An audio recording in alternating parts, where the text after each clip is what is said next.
بسم اللہ الرحمن الرحیم۔ پارٹ نمبر 42، آڈیو بک اسلام کیا ہے، تالیف حضرت مولانا محمد منظور نعمانی نور اللہ مرقدہ۔ اس کا 16واں سبق ہے جنت اور دوزخ کے متعلق۔ اس کی کچھ باتیں پچھلے پارٹ میں آ چکی ہیں، جس میں جنت اور دوزخ سے متعلق قرآنی آیات کا ذکر تھا۔ اب جنت اور دوزخ سے متعلق احادیثیں بیان کی جاتی ہیں۔ فرمایا کہ اب جنت اور دوزخ کے متعلق چند حدیثیں بھی سن لیجئے۔ ایک حدیث میں ہے، رسول اللہ صلی اللہ علیہ وسلم نے فرمایا کہ اللہ تعالیٰ کا ارشاد ہے، میں نے اپنے نیک بندوں کے لیے جنت میں وہ چیزیں تیار کی ہیں جن کو نہ کسی آنکھ نے دیکھا ہے، نہ کسی کان نے سنا ہے، اور کسی انسان کے دل میں ان کا خیال ہی گزرا ہے۔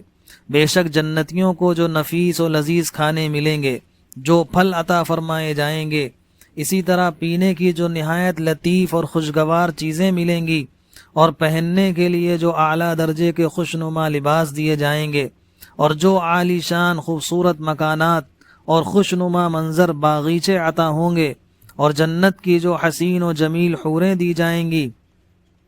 اور ان کے سوا بھی لذت اور راحت اور لطف و مسرت کے جو اور سامان عطا فرمائے جائیں گے، جیسا کہ اس حدیث میں فرمایا گیا، واقعہ یہی ہے کہ بس اللہ ہی ان کو جانتا ہے، البتہ ہمارا اس سب پر ایمان ہے۔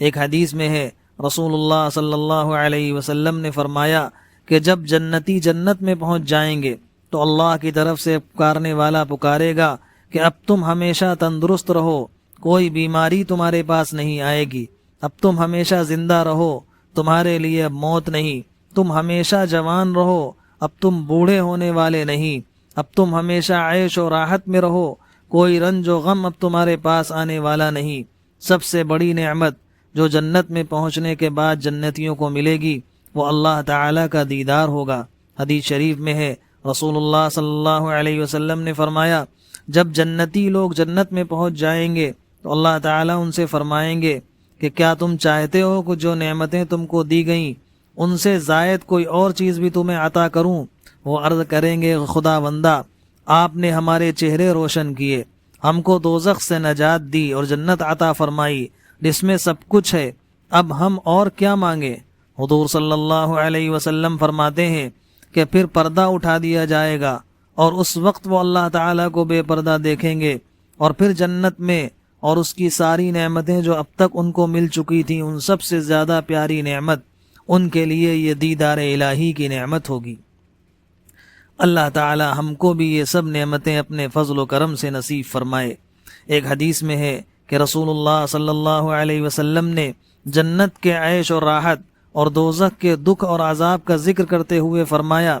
قیامت کے دن ایک شخص کو لایا جائے گا جو دنیا میں سب سے زیادہ عیش اور آرام اور ٹھاٹ باٹ کے ساتھ رہا ہوگا، لیکن اپنی بدبختی کی وجہ سے وہ دوزخ کا مستحق ہوگا،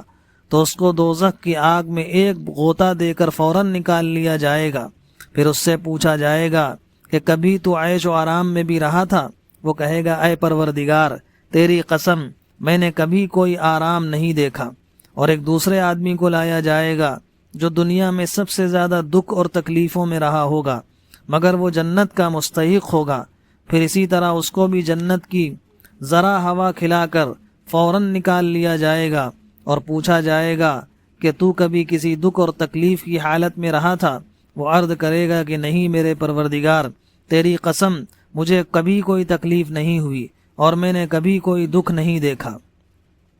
در حقیقت جنت میں اللہ تعالیٰ نے ایسے ہی عیش و آرام کا انتظام فرمایا ہے کہ دنیا میں ساری عمر دکھوں اور تکلیفوں میں رہنے والا آدمی بھی 1 منٹ کے لیے جنت میں پہنچنے کے بعد اپنی عمر بھر کی تکلیفوں کو بالکل بھول جائے گا۔ اور دوزخ ایسا ہی عذاب کا گھر ہے کہ دنیا میں ساری عمر عیش و آرام سے رہنے والا آدمی بھی 1 منٹ دوزخ میں رہ کر، بلکہ صرف اس کی گرم اور بدبودار لپٹ پا کر یہی محسوس کرے گا کہ اس نے کبھی عیش و آرام کا منہ نہیں دیکھا۔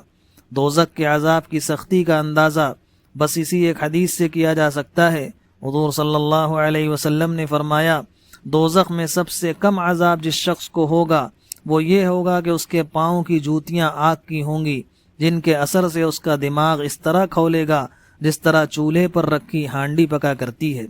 دوزخیوں کو کھانے پینے کے لیے جو کچھ دیا جائے گا اس کا کچھ ذکر ابھی قرآن شریف کی آیتوں میں گزر چکا ہے۔ اسی سلسلے میں 2 حدیثیں بھی سن لیجئے۔ ایک حدیث میں ہے کہ حضور صلی اللہ علیہ وسلم نے فرمایا، جہنمیوں کو جو بدبو اور پیپ یعنی غساق پانی پینی پڑے گی، اگر اس کا ایک ڈول بھر کے دنیا میں بہا دیا جائے تو ساری دنیا اس کی بدبو سے بھر جائے گی۔ ایک اور حدیث میں ہے کہ حضور صلی اللہ علیہ وسلم نے اس زقوم کا ذکر کرتے ہوئے جو دوزخیوں کا کھانا ہوگا ارشاد فرمایا، اگر زقوم کا ایک قطرہ اس دنیا میں ٹپک جائے تو ساری دنیا میں جو کھانے پینے کی چیزیں ہیں سب خراب ہو جائیں گی۔ پھر سوچو کہ اس پر کیا گزرے گی جس کو یہی زقوم کھانا پڑے گا۔ اے اللہ،